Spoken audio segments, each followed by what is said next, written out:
Hola, yo soy Mila Zuluaga y esto es La Intérprete. Bienvenidos. Hicimos aproximadamente, Sebastián Nora, bienvenido usted también a este podcast como siempre. Hicimos aproximadamente 6 capítulos o 6 episodios que tenían que ver con el coronavirus. 7, 8. 7, 8. Hicimos una pausa, pero lamentablemente tenemos que volver a hablar de esta pandemia que hoy es pues la noticia universal en el planeta. Sí, Camila, y el coronavirus que llegó a un sitio que duele mucho pues notificar lo que está pasando, muy doloroso. Muy doloroso hablar del Amazonas, y de eso vamos a hablar del día de hoy en La Intérprete, porque hace unos meses podíamos advertir la primera llegada del coronavirus a importantes ciudades europeas como Italia, España. Estaban cerrando sus calles como si estuvieran en guerra y como estaban viviendo básicamente en una economía de guerra. En ese momento en Colombia nos empezamos a preparar y estábamos convencidos que Bogotá, como efectivamente lo es, iba a ser la ciudad más afectada por la pandemia, además de las principales ciudades del país.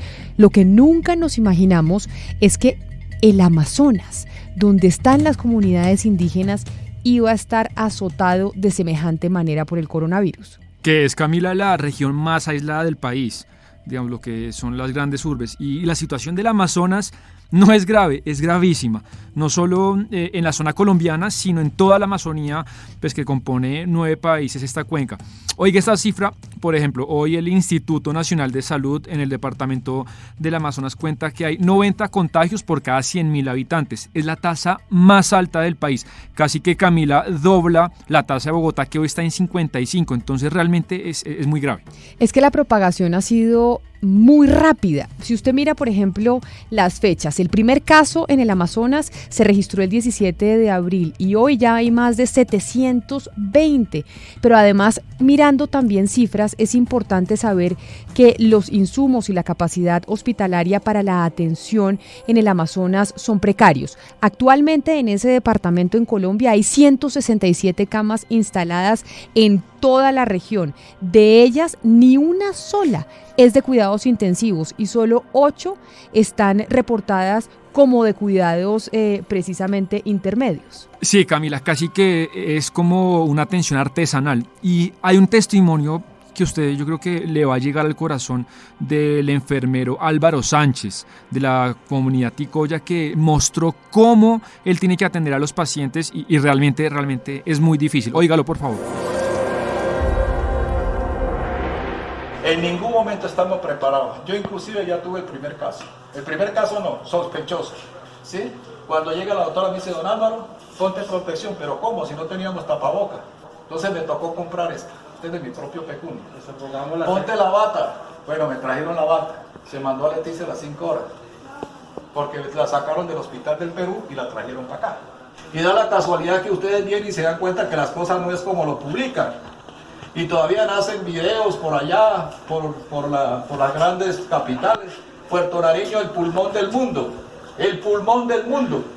que está libre de contaminación, pero como estamos, yo creo que vamos a entrar en contaminación. Vamos a entrar a contaminación. Yo ya creo que se acaba ese pulmón del mundo, donde el mundo debe estar pendiente de este que verdaderamente es el pulmón del mundo, que le está dando aire al mundo. Y es lo contrario, no se ve las ayudas. El presidente habla, yo no sé si es verdad o es mentira, que tiene muchos recursos, pero los recursos no llegan. A raíz de voces como la del señor Sánchez que acabamos de escuchar, pues empezaron a llegar pequeñas ayudas privadas al Amazonas, porque más gente se sumó a esta petición que hacía el enfermero Sánchez. El gobierno ha enviado insumos y equipos. Eso ha empezado a pasar, pero claramente pues no son suficientes. Lo que varias personas están pidiéndole al presidente Iván Duque es una política diferencial con el Amazonas. Porque, Sebastián, el Amazonas no se puede tratar igual que Bogotá, Medellín o Cali. Sí, es lo de siempre en Colombia, ¿no? Un decreto que cobija de La Guajira a Leticia y es muy difícil. Tiene el Amazonas un contexto topográfico y social muy distinto al resto del país. Las políticas y decretos pues no pueden ser los mismos, y sí sería bueno que el presidente, como usted dice, expida un decreto especial para el departamento. Oiga, por ejemplo, al gobernador del Amazonas, Jesús Galindo, pues hablando de eso, de las particularidades de su departamento. El Amazonas es un departamento muy especial, con un enfoque diferencial. Tiene un aspecto geográfico muy característico, distinto a los departamentos del interior del país. Nosotros tenemos como vecinos de una manera mucho más próxima a otros departamentos de nuestro propio país, sino a otros países. Tenemos a Brasil a un lado y a Perú al otro lado, que son países que han venido manejando una forma diferente de afrontar y de abordar todo el tema de la pandemia. Siendo de esta forma, nosotros lo que hemos tenido aquí realmente es un inicio temprano, digamos, de la contención al tema del coronavirus, pero Brasil inició aproximadamente 2 semanas más tarde que nosotros. De esa forma ya el coronavirus estaba haciendo parte de la circulación social en Tabatinga, que es la ciudad de frontera. Pero también hay que resaltar que es la única ciudad que está más próxima y junto a nosotros, es la única ciudad que está alejada del centro del país de ellos, y nosotros alejados del interior de Colombia. Después de escuchar al gobernador Galindo, uno piensa que también es que algo que dificulta mucho la detección y el mapeo del virus es la logística de las pruebas. Las distancias en el Amazonas son muy largas. ¿Avión o lancha? Exactamente, no hay infraestructura para poder llegar a las diferentes poblaciones. No podemos pedirle a los políticos de allá la misma dinámica y efectividad que le pedimos a los políticos de Bogotá. Nosotros, por decirlo así, digamos que peleamos con pistolas y en el Amazonas todavía están con caucheras, Sebastián. Sí, es un buen ejemplo. Por eso escuche de nuevo al gobernador Galindo hablando precisamente de cómo es la logística de las pruebas en el Amazonas. Primero, no tenemos pruebas rápidas. Segundo, los insumos son insumos para pruebas PCR y esas se han enviado pues al Instituto Nacional de Salud. La Federación Nacional de Departamentos nos ha colaborado y ha enviado unos vuelos que pasan por los diferentes departamentos. Aquí recogen las muestras, las llevan a Bogotá y el Instituto Nacional de Salud procesa las pruebas y más o menos cada 3 días estamos recibiendo reportes de pruebas. Hoy por lo menos al final de la tarde estaremos recibiendo el reporte de nuevas pruebas y tendremos nuevos resultados. Quiero decirte también que, y te mencionaba lo característico de nuestra ubicación, para decirte que tenemos 9 áreas no municipalizadas, que son la gran parte de nuestros pueblos indígenas, pues el Amazonas está conformado aproximadamente por el 75% de pueblos indígenas. Para llegar hasta donde ellos hay que desplazarse en avión para poder llegar de forma oportuna. Yo estoy de acuerdo con el gobernador y si el Amazonas tiene toda esta complejidad, digamos, administrativa y política que hablamos, hay otro factor que condiciona todo el tema del control del coronavirus y son los pueblos indígenas. Recordemos, Camila, en la Amazonía hay 44 millones de indígenas que están divididos en 420 comunidades. En este momento, 66 de ellas pues se aislaron voluntariamente, que representan casi 3 millones de personas. Mauricio López, el secretario ejecutivo de REPAM, que es la Red Eclesial Amazónica, pues ofrece un panorama de la situación de los pueblos indígenas en esta crisis y precisamente nos cuenta cuál es la situación de exclusión. Escucha. Lo que tendríamos que referir es que son poblaciones que están en una situación de mayor vulnerabilidad, en el sentido que la infraestructura sanitaria es inadecuada, la infraestructura también hospitalaria es bastante precaria y en este sentido incluso las medidas de sensibilización y de difusión de la información de lo que está aconteciendo no están llegando de manera adecuada ni tampoco adaptadas a su situación cultural. Y lo que contrasta con el hecho de que son las regiones que más han contribuido al desarrollo económico de todos estos países. Son 9 países los que integran la cuenca amazónica y en este sentido muchas de las actividades económicas de extracción de materias primas se sitúan en estas comunidades con enormes impactos, como bien conocemos, y esto no se corresponde con esta situación de especial fragilidad. Bueno, y algo que le ha sumado gasolina a todo esto ha sido la actitud irresponsable de Jair Bolsonaro, presidente de Brasil.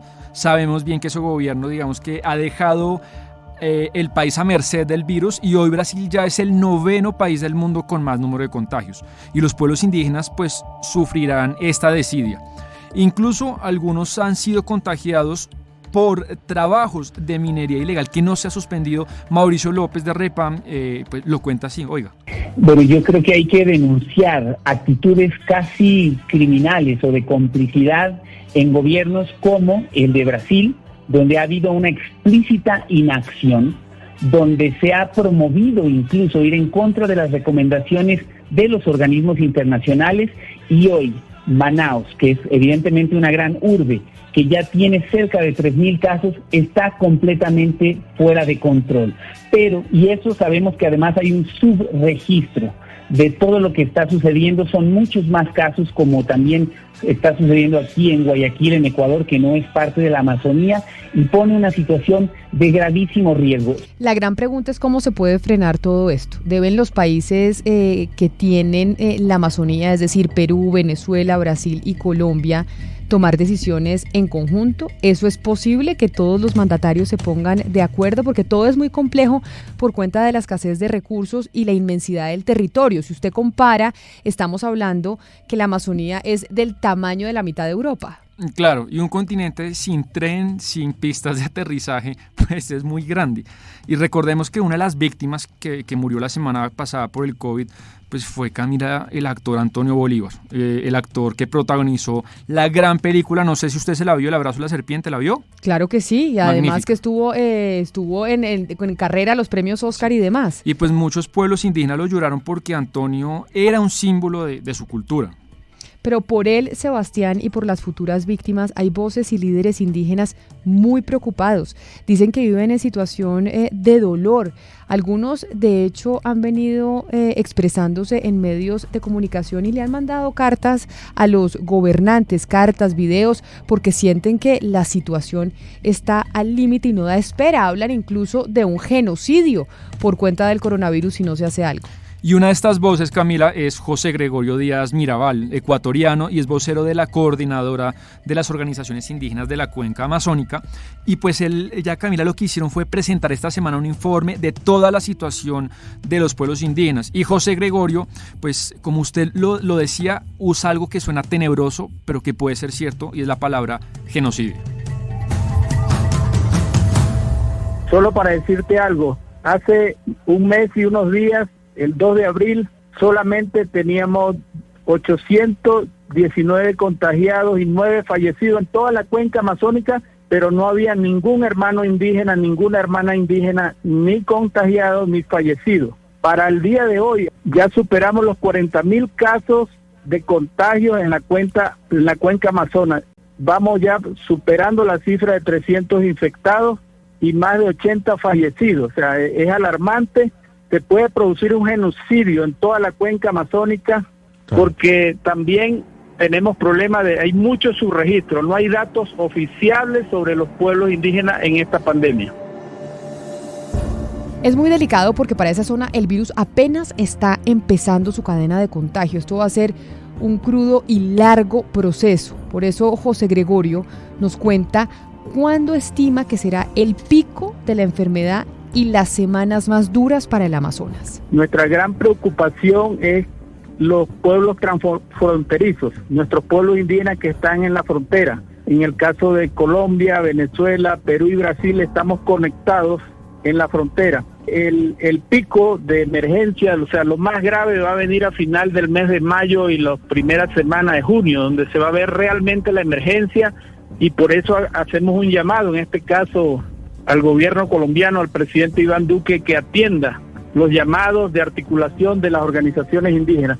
Bueno, Camila, y para ir terminando, pues mientras todo esto avanza, Colombia, Iván Duque, tiene que decidir qué hace, si saca del territorio a los contagiados, si los aísla en una misma zona o si les presta una atención diferencial, como lo comentamos. Sea cual sea la decisión, pues aquí estamos hablando de un tema también, de una memoria cultural, un acervo cultural importante que está en grave peligro y que hay que proteger. Y por eso hay que lanzar este SOS por el Amazonas y mirar y buscar que nuestros mandatarios, los mandatarios de Colombia, Brasil, Venezuela, Perú, pues trabajen en conjunto, porque hay muchas comunidades indígenas que hay que salvar y el virus no da espera.